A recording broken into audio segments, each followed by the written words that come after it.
So, it being middle of March, we're about roughly 6 weeks away from hitting the fields, hopefully. May 1st is our typical start date, usually. Like my second year, I think we were May 6th or 8th. We've had,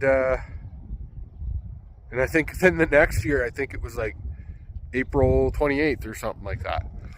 We're 6 weeks out, and I am getting a little antsy. Now, it's just seeing everything melt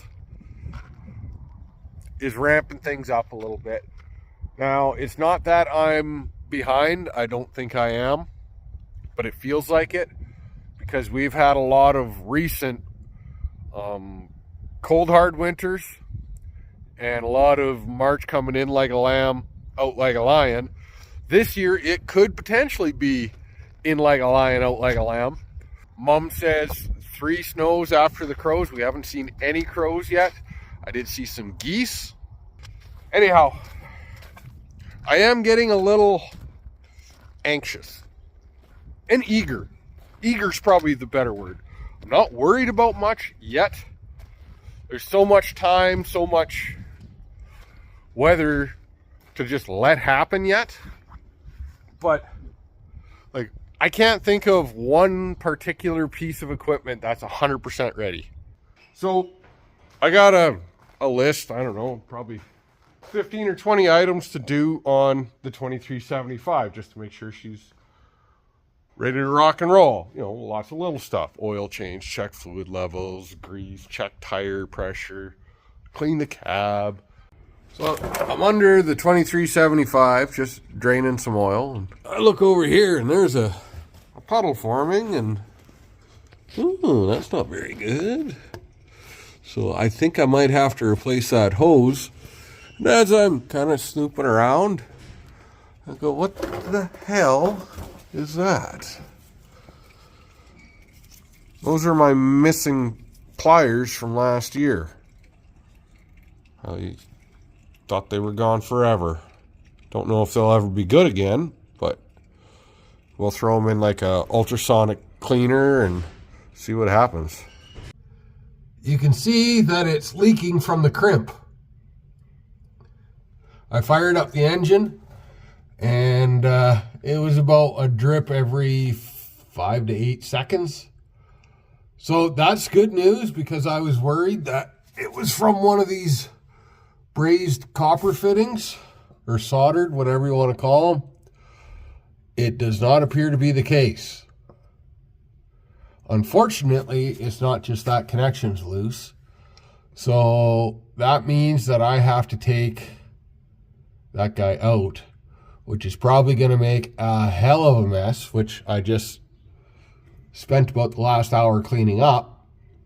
But I also think I'm probably going to have to pull this guy off to be able to get at that back one. And hopefully we don't break any solder in the process. So we're going to try this. We'll see what happens. We've pulled 2 different drills with this tractor. We had, before I started, we had a 56-foot Seed Hawk toolbar with a flexi coil or New Holland tank. I can't remember the size of those. 430 bushel sound right? I think. And it pulled it fine. And then my first year, Dad bought the Delta Track. But this thing used to pull our old drill, the 60-foot with the 600 cart. Pulled it for years. Now, and it was kind of nice that way, because we knew if we absolutely needed to, this tractor could pull our drill. Well, now with the new drill being 15% bigger, 70 feet, 15% more shanks, so it's going to pull a lot heavier. As well, it's got essentially a 60% bigger cart. Went from 600 bushels to 1,000. Now, it should float better, meaning it should probably pull about the same, but I don't think this tractor anymore should really be considered our backup to pull the drill if something was to go wrong with the Delta Track. We would have to either get something fixed really fast or purchase another tractor really fast. So, historically, we needed a full knockout hydraulic coupler for the case drain, which was for the shank trip pressure and all that. And then we always had another one. I don't know what they used it on back in the day. I think they needed it for a fan on something. But we had a male and a female. So the ones that have the knockout, they leak like a son of a bitch. Everybody knows that. The new drill it doesn't need a unrestricted case drain, which is nice. And to boot, we're not really ever going to be pulling with it or pulling that drill with this anymore. But I still do need a case drain for pulling the high-speed disc. So I've been wanting to mount these properly for going on 3 years. And now I'm gonna. I built this little plate. Got to figure out which way, whether I want it for, probably go back, just so it's not sticking in your face. I just got to figure out where gonna have to, ooh, I barely made that big enough. Anyways, I got to do that. While we're on the topic of the 2375, I think I've alluded to it a couple times in the past, and we just never made a deal or never looked at it that hard. It's really nice because it's completely paid for. And, you know, hindsight being 2020, yeah, we should have made a deal a couple years ago when interest rates were lower and tractor prices were lower. But this guy's trade value is lower too. 6 of one, half dozen of the other. We talked numerous times about trading it off. What do we trade for? And this is where Dad and I have a differing of opinions on what we should be doing. He's wanting, I shouldn't say wanting, but he's always floated the idea that it'd be really nice to have a backup tractor just in case. And I do agree. And that backup tractor, I would like to be able to, you know, pull a grain cart, pull harrows, do everything that this thing does or should do. And then we could save hours and save money on the Delta Track. In particular, pulling the grain cart is just expensive hours for the size of grain cart that we have. I know there's guys out there pulling a 2,300 bushel grain cart, and yeah, you need a big tractor, whether that's a 620 quad track or a 9620 RX or whether you like tires or I don't care. I like the quad tracks because they have a narrower stance than the duals. They even have a narrower stance than this with the same amount of traction. And that just gives you a little more room from the header. Now, Dad's points are, yeah, we got a backup. It would only take us probably, if we had, say, a 500 horsepower quad track, maybe a 550, we could easily pull, I shouldn't say easily, but we should be able to pull our drill. And he's 100% right. If we had PTO, we could run that. Now, he's talking, oh, yeah, we find one a few years older. And, you know, it's got the PTO and the high flow hydraulics. Then we can do everything else for a lot cheaper. And I do agree. However, the other side of me wants something that's a little better to use year round. And again, I kind of lean towards Dad's school of thought, but kind of bouncing it back and forth. I would like something that's a little more nimble, a little faster, like a JCB Fast Track. I know I've talked about this in the past, whether it's a Fast Track or a Claus Axion or a Massey Ferguson 87, 37 or 40, whatever. I would like something, you know, 400 plus horsepower in a mechanical front wheel drive, you know, CVT, where if we choose to do, it's just a lot more flexible, I think. All right. That really made it look a lot nicer. I know it's so minor, but oh, that looks way better.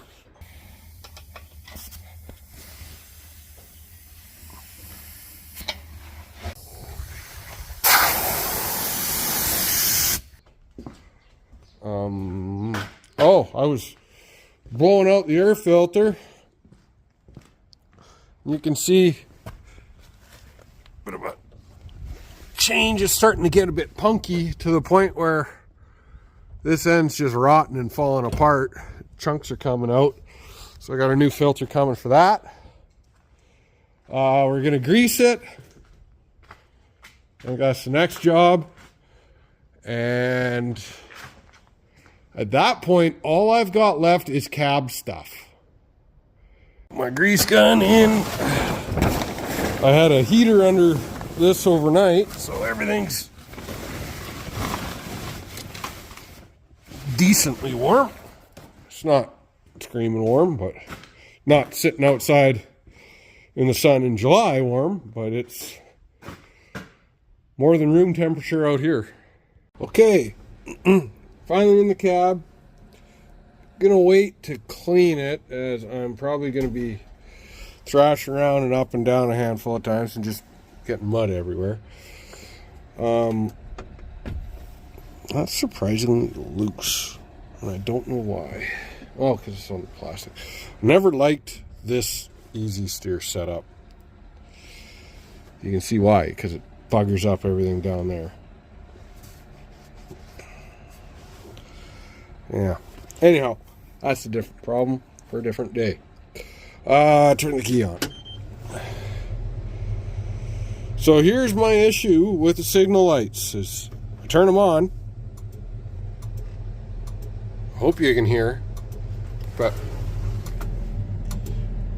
you can hear the relay clicking, but that's not flashing. That's not flashing. I know the ones on the back. Well, let's go take a look. I say I know. I'm pretty sure.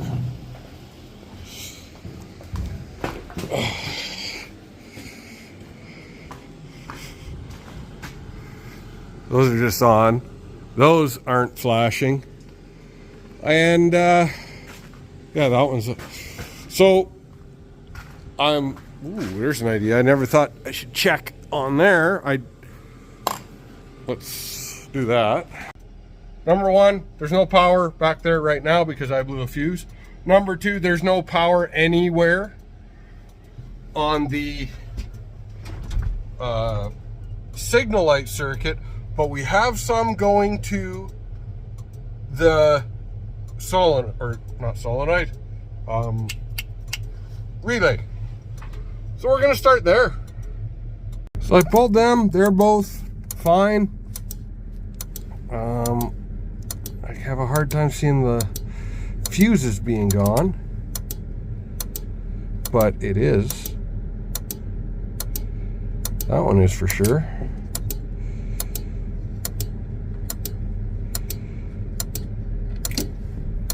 That's interesting. That one's blown too. I always thought that these would have gone through the fuse first. Don't know why I assumed that. I just felt like that was a safe assumption. Oh well.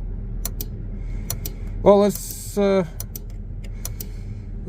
the... I got a spare 10 here. I don't want it to blow right away.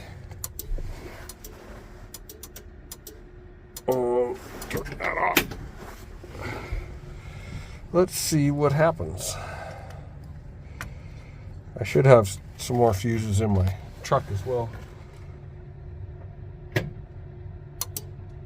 Well, that worked perfectly fine.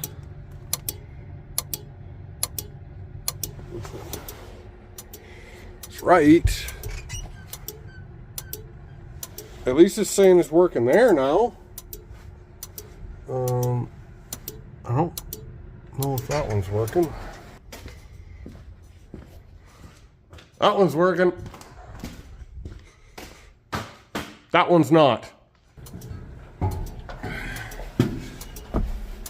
Oh, I get all the way up here and I realize I need a spare fuse.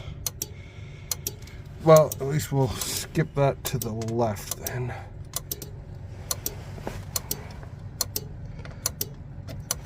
It's just blown fuses. But that guy's not working either. That's working. That's not.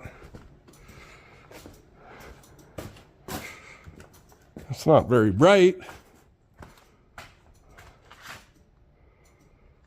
Well, we know it's fuses, which is really good. I suspect possibly some broken wires out here, bad ground or something. Oh, did you see that flash for a second? I'm not sure if you did. I saw it. Ooh.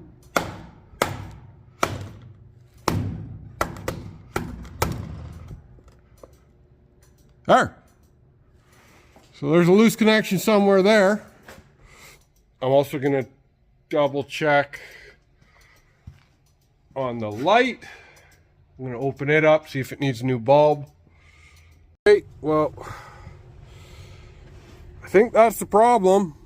Is that signal light housing got, because it was sitting there that way. And you can see something, chunk of mud must have landed on top of it, or maybe a hailstone or something. Cracked her out. And then she probably got full of water at some point. So I'm going to go see if we got any in town. Okay, so doing some digging. I guess I took this guy off. I need that. And we figured out the full reason why we have two blown fuses. I thought that was really strange.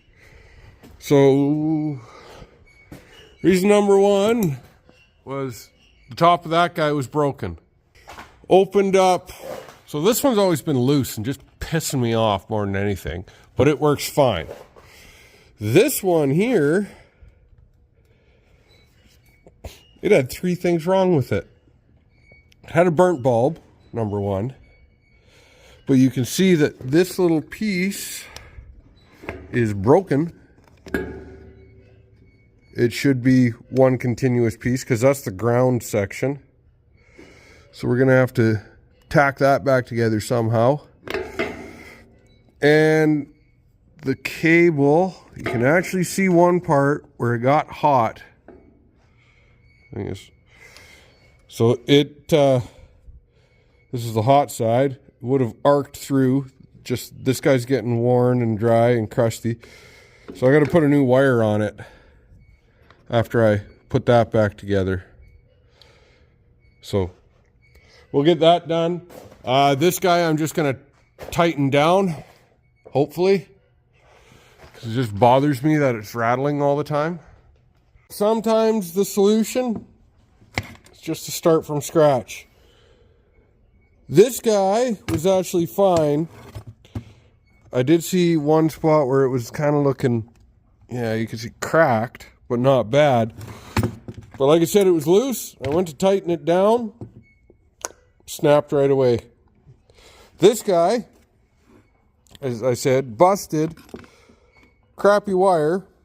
And I don't have that end anywhere.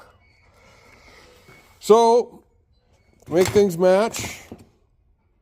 Make it better. I found some lights in town. I haven't double checked if they will fit the hole. They should be very close. Yay, I don't have to do any drilling. So that's our solution right now, is we're going to replace them. One thing I'm not overly keen on with these is the length of that. Just because cable's going to be sticking out the bottom a bit, so I'm going to cut probably an inch off of them. They're not bad. They're fairly easy to disassemble. And got a side grinder somewhere in here. Well, it's not very often that things work out easy for mounting something for me. It seems like the CB radio might go right there pretty easy. I checked earlier, the holes do line up, so I think we're just going to slap her there and call her good. We haven't had a CB in this thing for 12 years. I just get a feeling it's probably a good idea. Okay, everything is ready except for two things on this 2375. And so I need that light. It should be here end of the week, early next. And I've got light bars coming, so I'm gonna install those. Normally I wouldn't, but this thing just doesn't have very good lights. We didn't get a whole lot of harrowing done last year. I don't think there's any pro-tilling left. I think we got all the disking done. But, you know, we might need to burn some late nights. And I've had it where you get just a tiny little bit of dust outside going on and you can't see a damn thing with this thing at night. So if we have to run into some late nights, hey, we can.